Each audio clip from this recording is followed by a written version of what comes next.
just had a wonderful District 67 annual conference a few days ago.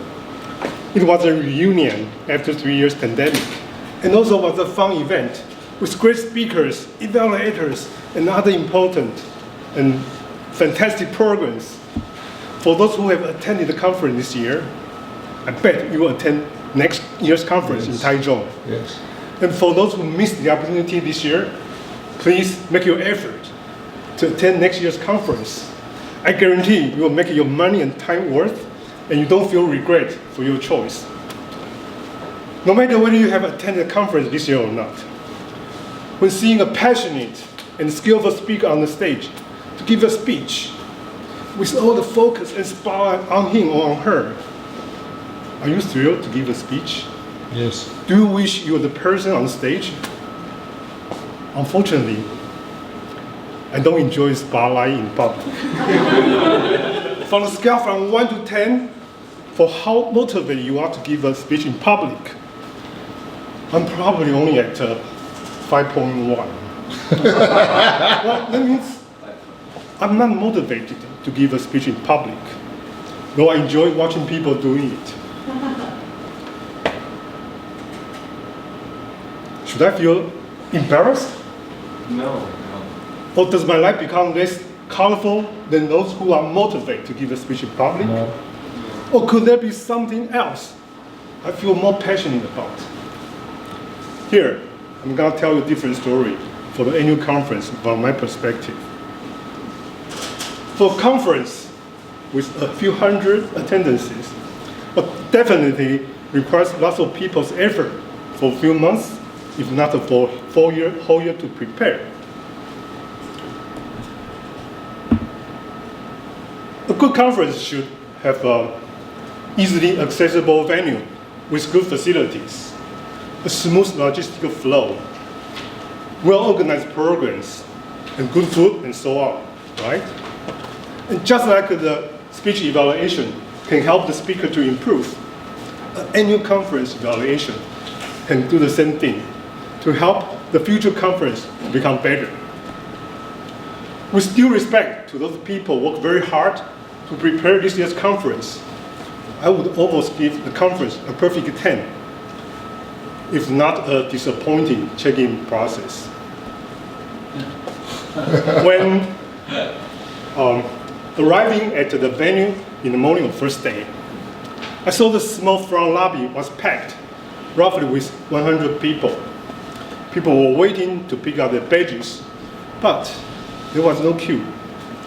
I saw people were confused, in disorder. They yelled, they speak in very loud voice. The situation was chaotic. Well, I should show you the photo. Here's the photo, you can see it. And I'm surprised, even people use paper and pen to check the names. Oh my God. Suddenly, my happy mood was fading, and I became nervous. For most people, the memory of the inconvenience in check-in was soon replaced by the following fantastic programs. I didn't. I think there should be a better way to handle the check-in. And I'm probably the only one to make a big deal of it. Because that's not where my passion is about. If I don't speak up, no one will. And I guarantee you, next year, you're going to see the same problems for sure. I'll send the video to them. Okay. After the conference, I went back home. I tried to figure out a solution. And I have 3 prerequisites. First, the solution must be readily available. Second, it must be easy to use. And third, it must be free. To my surprise, it didn't take me long to find out some viable solutions by Google search. And here I picked this I like the most. You have to download this free app first, and then you have to pair it to Excel or to Google Sheet. Then you are on the way to go.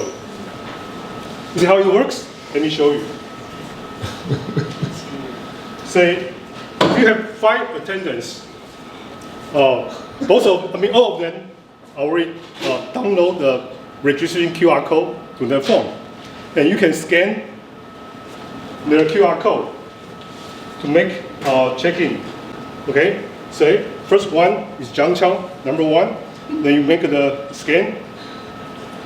There you go.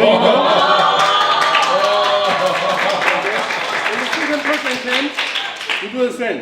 You scan it, and you can check in immediately. And so on, you can make a check-in as little as a few seconds. It becomes very efficient. And even you can turn on the multiple user function, still free. That means every user can scan any attendance individually, and all the users can do it simultaneously. In theory, any attendance should not be waiting no longer for 2 minutes. Is that efficiency great? Yes. Yes. And, well, take this as an example. There's something around you, always can be improved. But first, you have to have the passion. You have to have the motivation. And then, you cannot be confined by your stereotype of thinking or doing a thing to solve the problem. In a way, you probably can see some solutions just in plain sight. And so, please have the motivation and don't be confined by your stereotype of thinking in order to make it yourself a better one. Toastmasters even